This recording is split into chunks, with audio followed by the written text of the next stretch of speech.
नित्यं ध्यायन्ति योगिनः कामदं मोक्षदं चैव ओंकाराय नमो नमः।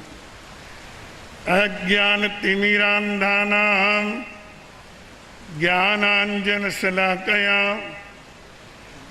नेत्रैरुन्मीलितं येन तस्मै श्रीगुरुवे नमः।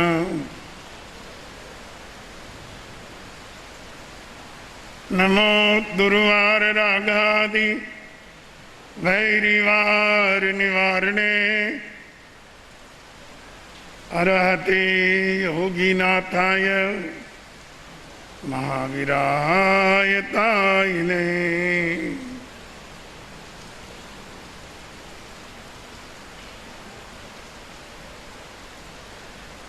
प्रिय श्रोताजनों,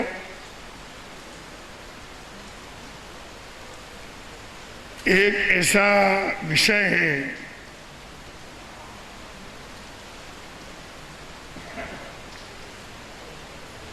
जो स्पष्ट होते हुए भी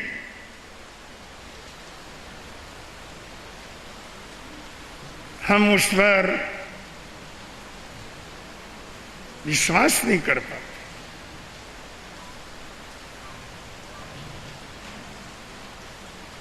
यह एक मानव जीवन की बहुत बड़ी भूल है।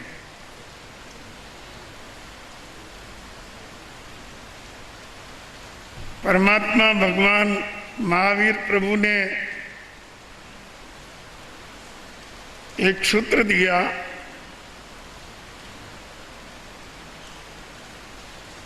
सुचिन्ना कम्मा सुचिन्ना फलम वही।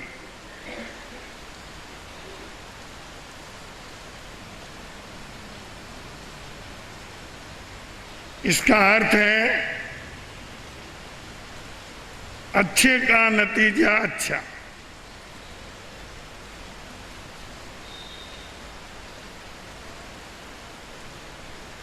यह एक परम सत्य तत्व है और हम अपनी आंखों से देखते भी हैं।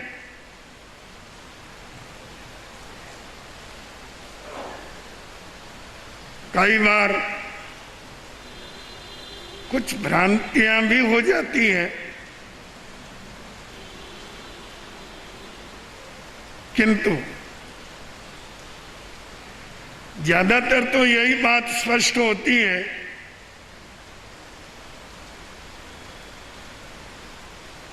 कि जिसने अच्छा किया उसको अच्छा मिला। जो अच्छा करेगा उसको अच्छा मिलेगा।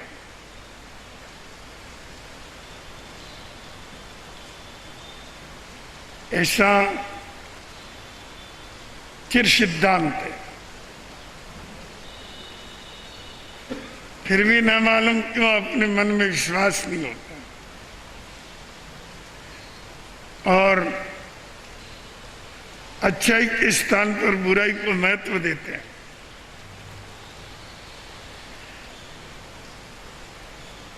और उसके परिणाम भोगते हैं।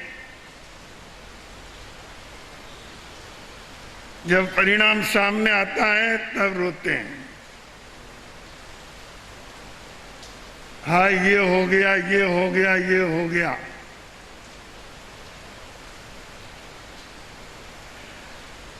पर मन में नहीं सोचते कि मैंने क्या किया। उधर तो नजर ही मत डालो, चाहे कितना ही गलत कर दिया।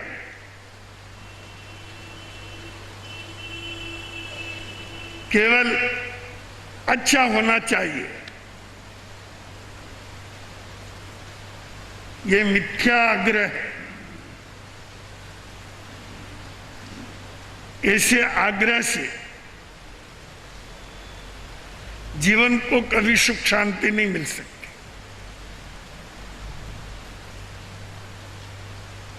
सच तो यह है कि हमें पीछे ही देखना चाहिए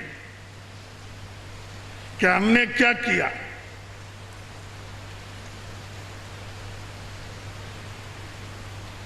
जिसका परिणाम ये सामने आया।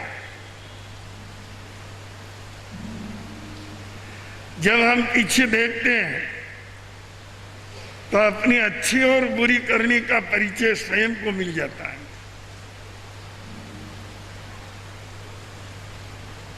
स्वयं समझ जाते हैं, चाहे कहे ना कहे।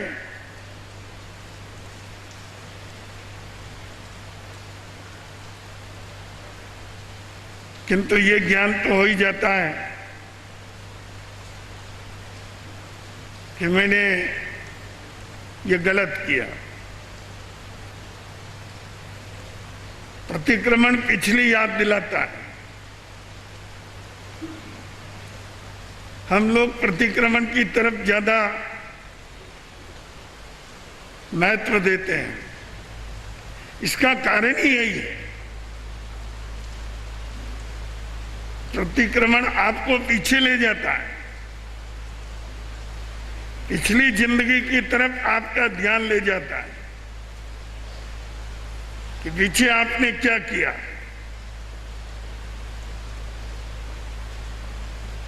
जो किया उसका नतीजा भोगने के लिए तैयार रहना चाहिए, क्योंकि कारण खराब होता है तो कार्य भी खराब होता है। कार्य अगर व्यक्ति गलत करता है तो ये किसी गलत कारण का ही प्रभाव है जिसे उसने पहले उपलब्ध किया है।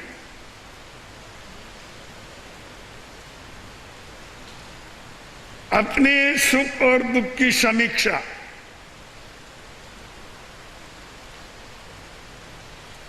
हम अपने पिछले जीवन की तरफ पहुंच करके ही कर सकते हैं।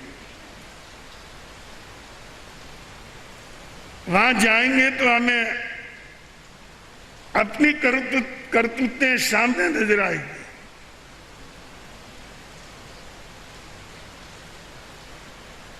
जीवन को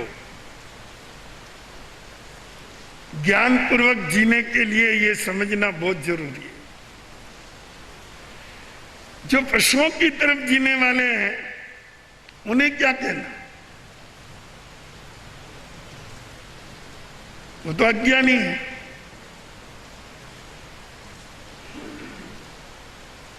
जो कुछ भी सोच रखते हैं उनको इस तथ्य पर जरूर चिंतन करना चाहिए कि आज मैं जो दुख की खाई में गिर गया हूं इसका बीज कहां है। आज मैं दुखों की भट्टी में चल रहा हूं, इसके पीछे मेरी कौन सी करतूत रही है। ये सोचने से आपको बहुत शांति मिलेगी और आपके जीवन की दिशा बदलेगी। दिशा बदल जाएगी तो जीवन की दशा भी बदल जाएगी। व्यक्ति बम्बूल बो करके फूल चाहे,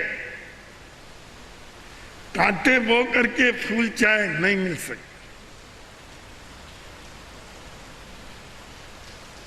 कांटा लगा, अरे तेने बोया ही क्यों? बोया जिसको याद नहीं करता है, कांटा लगा जिस पर रोता है। अपने जीवन को किस विधि से जिए, जैन धर्म आपको ये संदेश देता है। ये जैन धर्म की विशेषता है जिसमें व्यक्ति स्वयं सोचता है और स्वयं को स्वयं बदलता है।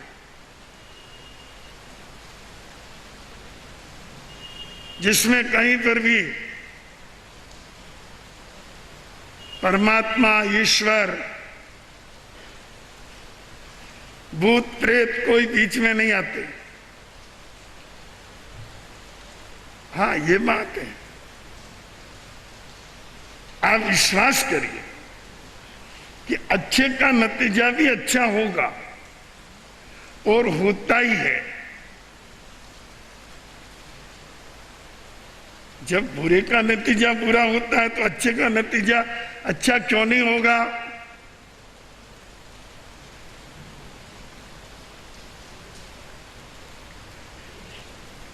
चोरी की, गलत काम किया, जेल में गया,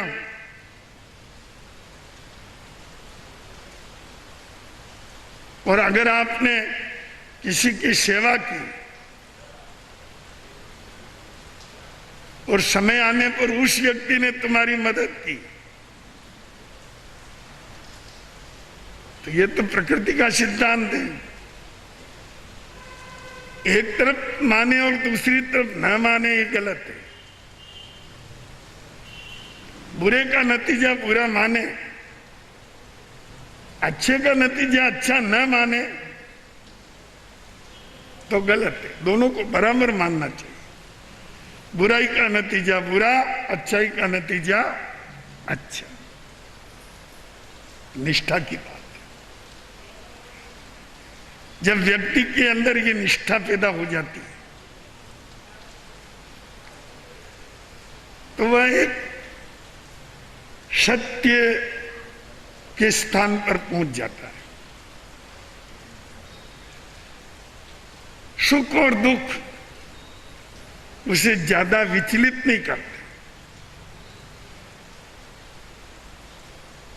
क्योंकि वह सोचता है कि ये दुख तो मेरा ही किया हुआ है, इसलिए मुझे शांति से भोगना ही है।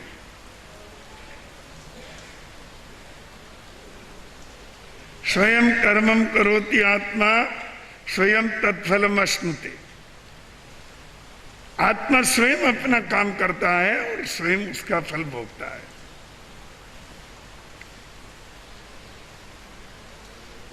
ये बात केवल दुखों के लिए नहीं है, बुराई के लिए ही नहीं है, अच्छाई के लिए भी है। अगर आप अपने जीवन में शुभ कार्य करते रहें, शुभ में प्रवृत्ति देते रहें और मंगलमय जीवन जिए, परोपकार और सेवा में जीवन जिए, तो याद रखिए उसका कई गुना श्रेष्ठ फल आपको मिलके रहेगा। दोनों तरफ बराबर श्रद्धा रखनी चाहिए। बुराई का परिणाम बुरा तो अच्छाई का परिणाम अच्छा।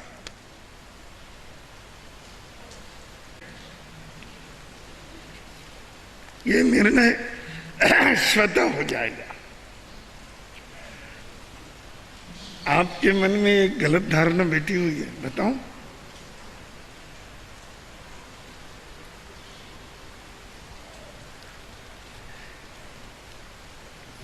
कि जिन व्यक्तियों को चोरी का फल मिल रहा है, झूठ का फल मिल रहा है, बेईमानी का फल मिल रहा है, दुराचार का फल मिल रहा है, पाप करते हुए जो करने का उसको परिणाम भुगतना पड़ रहा है, वो लोग दिमाग के कच्चे थे। बुराई जितनी सफाई से करनी चाहिए नहीं की, इसलिए पकड़ा गया। इस विषय में मैं बहुत बुद्धिमान हूं। बुराई करके दूसरे पकड़े जा सकते हैं, बुराई करके दूसरे जेल जा सकते हैं, पर मैं बुराई करके भी बच जाऊंगा। मेरे पास अपना दिमाग भी है और मेरे पास साधन भी है बचने के। ये एक भ्रांति है। ये भ्रांति व्यक्ति को पागल बना देती है कि मैं बच जाऊंगा। याद रखिए, आप समाज से बच सकते हैं, सरकार से बच सकते हैं, पर इन सब से ऊपर एक और चीज है, उसका नाम कर्म है। आप उनसे नहीं बच सकते।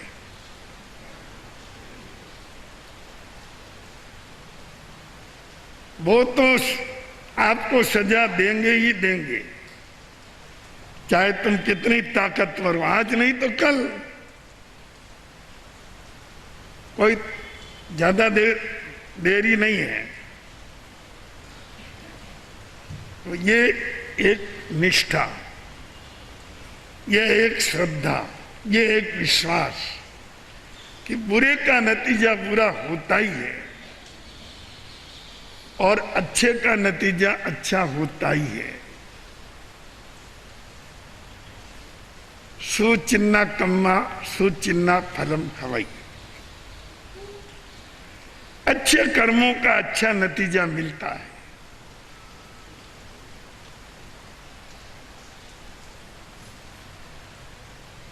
एक बुढ़िया का लड़का बड़ी उम्र का हो गया, फिर भी उसकी शादी नहीं हुई। बुढ़िया बहुत दुखी थी। उसने सोचा मेरे बेटे की शादी कैसे हो, मेरे जिंदगी होगी या नहीं होगी। वहां पास में एक पहाड़ी थी, उसके ऊपर एक पहाड़ी और थी। उसकी गुफा में एक महात्मा रहते, वो वर्ष में एक बार बाहर आते और 3 बात का जवाब देते, फिर अंदर चले जाते। बुढ़िया ने कहा बेटा, आज वो महात्मा के बाहर आने का दिन है, तुम वहां जाओ, उनको पूछो मेरी शादी होगी या नहीं होगी। अगर वो कहे नहीं होगी तो चलो मैं भी तृष्णा छोड़ दूं। तैयार होकर के बेटा गया। पहाड़ चढ़ने के पहले एक झोंपड़ी आई, उसको प्यास लगी थी। उसने दरवाजा खटखटाया, बुढ़िया आई,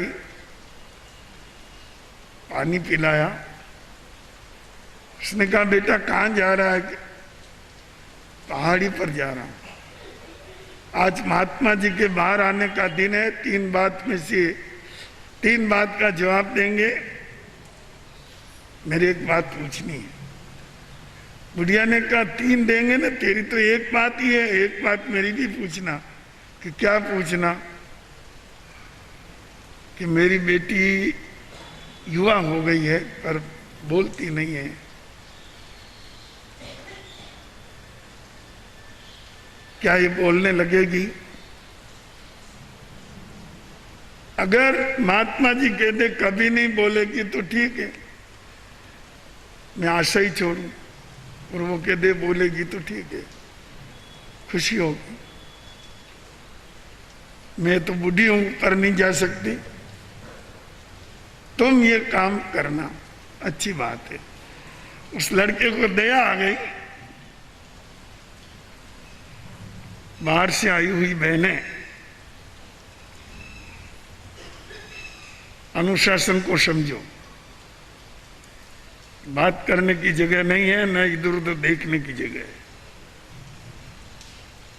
हमारे यहाँ कभी भी ये नहीं कहना पड़ता है कि चुप रहो।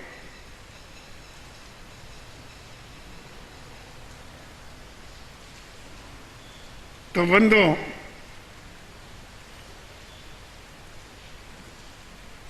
उसको दया भाव आ गया। उसने कहा अच्छी बात है माता जी, आपकी बात जरूर पूछूंगा।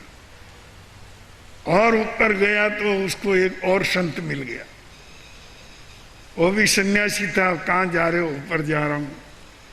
3 बात का जवाब मिलेगा। उसने कहा एक बात मेरी भी तो लेता जा। 12 वर्ष हो गए तप करते हुए, कोई ज्ञान नहीं मिला। मुझे ज्ञान मिलेगा नहीं मिलेगा? जरूर पूछना, मैं तो बुढ़ा हूं, ऊपर आ नहीं सकता। उसने कहा चलो ठीक है, एक उनकी एक इनकी, एक मेरी 3 बात हो गई।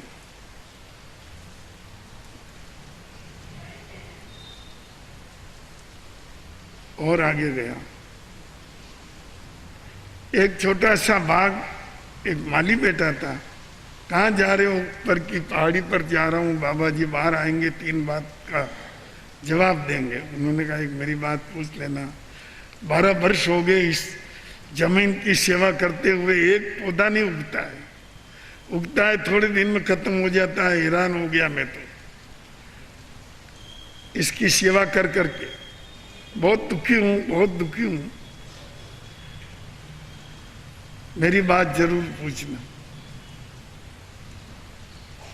उसके मन में करुणा भाव आया, उसने देखा इनकी बात ही पूछ लेंगे, अपनी बात आगे साल में पूछेंगे। ऊपर गया, बाबा जी बाहर आए, उनको पूछा भाई बोलो, पूछो 3 बात। ये एक माली बाग की सेवा कर रहा है पर बाग फलता नहीं है, कि वहां एक यक्ष का निवास है और जमीन में बीच में सोना है, धन है, वो निकल जाएगा, यक्ष चला जाएगा और बाग अच्छा हो जाएगा। एक महात्मा जी 12 वर्ष से तपस्या कर रहे हैं, उसको को जो अपने घर से बाबा बनने के पहले एक हीरा छुपा के लाया और जटा में रखता है, साधुओं के माया रखता है, उसको को वो फेंक दे, उसको ज्ञान हो जाएगा। कि नीचे एक बुढ़िया है, वो कहती है कि मेरी बच्ची बोलती नहीं है, शादी होगी और बोल जाएगी। कह के चले गए महात्मा जी अंदर। नीचे आया, माली को कहा भाई यहाँ धन है, यक्ष है और धन निकलेगा, यक्ष जाएगा, तुम्हारा बाग अच्छा हो जाएगा, और आधा मुझे देना पड़ेगा। उसने कहा जरूर दे दूंगा, खुदाई की धन मिला, आधा धन लेके चला है। नीचे आए, महात्मा जी ने कहा भाई मेरी बात का जवाब, जटा का हीरा फेंक दो पहले, फिर जवाब देता हूं। अच्छा, हीरे का तुझे पता कैसे लगा? उन्होंने कहा, उसने निकाल के फेंका, उसने उठा लिया, उसने कहा अब तुमको ज्ञान मिल जाएगा। मायावी को ज्ञान नहीं मिलता है। बुढ़िया ने कहा मेरी बेटी का क्या होगा, शादी होगी और बोल जाएगी। उसने कहा तेरे से अच्छा लड़का कहाँ ढूंढूंगी। भाई किसी पंडित को बुलाकर तत्काल शादी, धन भी मिल गया, पत्नी भी मिल गई और संपत्ति संपन्न भी हो गया। कहने का मतलब समझे, जीवन में जो सेवा की दृष्टि रखता है उसको मेवा मिलता है, पर इस पर विश्वास होना चाहिए। सच बात यह है कि अपन विश्वासु कम है। कुछ बातें सामने देखते हुए भी हम विश्वास नहीं करते हैं, इससे और बढ़कर के अज्ञानता क्या हो सकती है। अपने जीवन के अंदर हम जो कुछ करते हैं वो अपने संस्कार बनते हैं और उन संस्कारों का परिणाम चेतना को भुगतना ही पड़ता है। इसलिए अपने जीवन में सदा सदा श्रेष्ठ आचरण करते हुए, व्रत प्रत्याख्यान की आराधना करते हुए, सामयिक औसत त्याग प्रत्याख्यान करते हुए, जन सेवा करते हुए, दुखियों का दुख मिटाते हुए, बीमारों का इलाज करते हुए, सेवा करते हुए अपना एक छोटा सा जीवन बीते तो सचमुच अपने को सच्ची आत्म शांति मिलेगी। आज के प्रवचन का यही सार है, आत्मसात करें, आनंद ही आनंद।